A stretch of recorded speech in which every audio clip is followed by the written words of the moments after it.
Following Donald Trump's recent claims that he could end the conflicts between Russia and Ukraine very quickly, we now have Zelensky coming out to challenge the former president and invite him to Ukraine. Now, the question is it an actual genuine invitation to do cooperation, or is it coming from a cynical point of view and is essentially daring the former president, Donald Trump?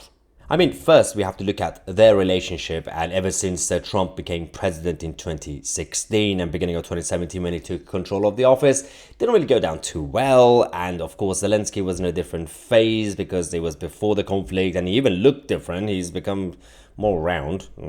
But there's a lot of issues about their relationship and a lot of accusations that came from Ukraine against the Trump administration and their relationship with Moscow.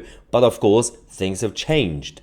For example, Zelensky has said this, Donald Trump, I invite you to Ukraine, to Kiev, if you can stop the war in 24 hours. I think that's enough for you to come.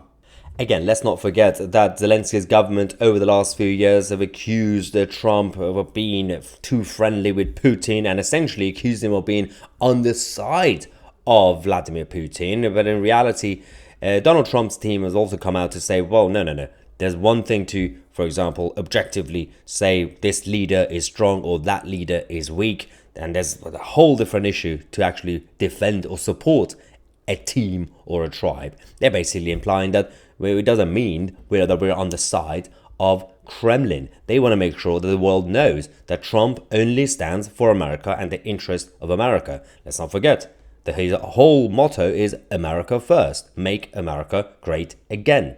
Now, in my opinion, everything is happening because of all the recent developments we are seeing as we get closer to the upcoming American presidential election.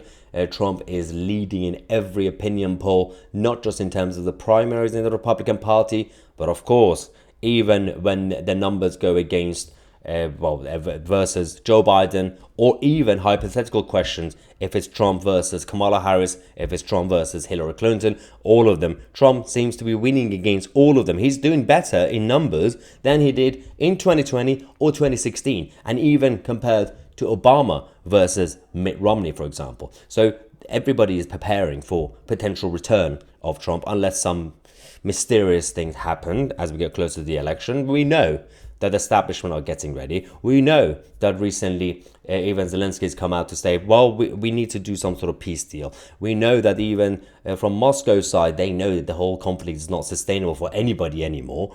So there is already an appetite potentially to slowly move towards that direction. And who can do it? Trump. So Zelensky is basically coming out to say, well, I don't really believe that he could do it. But I think that's just the language to basically say, well, if he does it, then I'll say, fair enough, thank you, Trump, but he doesn't believe it. So everybody's getting ready, as you've also seen the globalists in Davos changing their tune when it comes to Trump coming back. They are getting ready, but you never know. Anything could change as we get closer to the election.